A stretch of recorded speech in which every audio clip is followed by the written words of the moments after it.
Bom dia pessoal, tudo bem com vocês?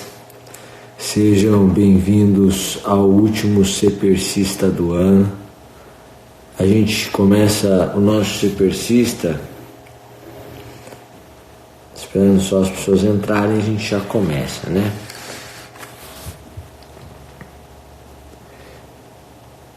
Bom dia, bom dia.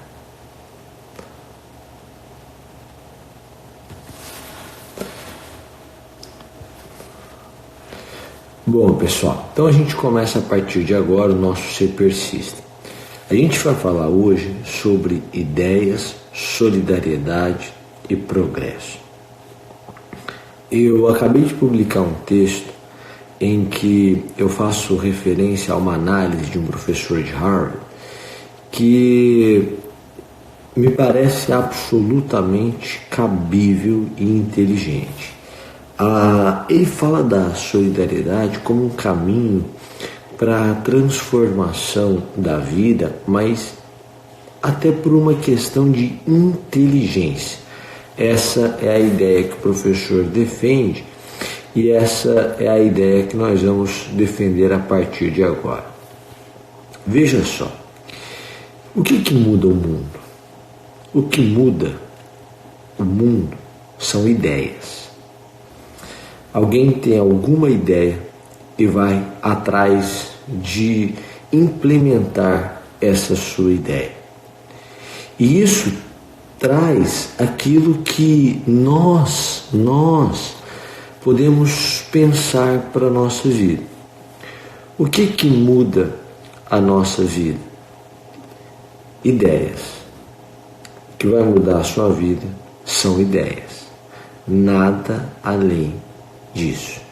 Só que ideias sem execução não valem absolutamente nada. Concorda comigo? Então, o primeiro ponto aqui da nossa reflexão é sobre o poder das ideias. As ideias mudam o mundo. Foram ideias que mudaram o mundo. Alguém teve uma ideia, parecia incabível, essa pessoa implementou essa ideia, por exemplo, o download da internet inteira, e cria algo que é relevante. Por exemplo, o Google foi criado assim. Veja você que são ideias que mudam o mundo, então são as minhas ideias que mudam o meu mundo. E eu gostaria de que você hoje, nesse domingo, pensasse que ideias você tem para 2019. Esse é o primeiro ponto. Que ideias você tem para 2019? Em segundo lugar, o Steve Pinker vai defender que o caminho do progresso é a solidariedade. Solidariedade no sentido de capacidade de trabalhar em equipe, de me colocar no lugar do outro e de admitir que a minha ideia, a minha convicção pode estar errada e que a convicção do outro pode ser a correta. E, portanto, eu vou mudar de convicção se for o caso. E esse é o ponto que eu gostaria de trazer para vocês. Primeiro ponto é: como você tem tratado a solidariedade? Como você tem tratado o trabalho em equipe? Quando você pensa em um concurso público, isso é bem fácil de ser visto. Por exemplo, se você imaginar um casal em que um estuda para concurso e o outro ajuda esse um a estudar para concurso, o estudo desse um é muito mais fácil. Algumas atividades acabam sendo acumuladas por quem não está estudando para concurso para fazer com que aquele que está estudando tenha mais tempo. Porque eles formaram uma parceria. E isso faz com que aquele um tenha pelo menos 1 hora a mais de estudo por dia. E isso faz com que ele estude 5 horas a mais por semana, 6 horas a mais por semana, 24 horas a mais por mês. Se o sujeito lê 15 páginas por hora, Em 20 horas, ele lê 300 páginas. Em 24 horas, 360 páginas. Em 2 meses, são 720 páginas, o que equivale a uma obra, uma doutrina. Então, quem trabalha em parceria lê uma doutrina a mais a cada 2 meses. Esse é o poder do trabalho em equipe, da solidariedade. Por exemplo, para você ter ideia de como a sua vida se desenvolve mais rapidamente quando você não está sozinho. A solidariedade é o caminho do progresso. A solidariedade é o caminho do progresso. Em terceiro, falamos então sobre o poder das ideias, mas que as ideias devem ser executadas, porque as ideias mudam o mundo, as minhas ideias mudam o meu mundo, mas as minhas ideias só têm relevância quando são executadas. Falamos da solidariedade, primeiro, como capacidade de trabalho em equipe. Em segundo, como empatia. Quando eu me coloco no lugar do outro, o meu nível de ser humano passa a ser diferenciado. Porque eu deixo de fazer várias coisas que vão, de alguma maneira, atingir o outro, porque eu sou capaz de me colocar no lugar do outro. Então, valendo-me da máxima de não faça com o outro que você não quer que o outro faça com você, você não fura fila, você não mata, você não mente, você não engana. E aí você vai fazendo várias coisas.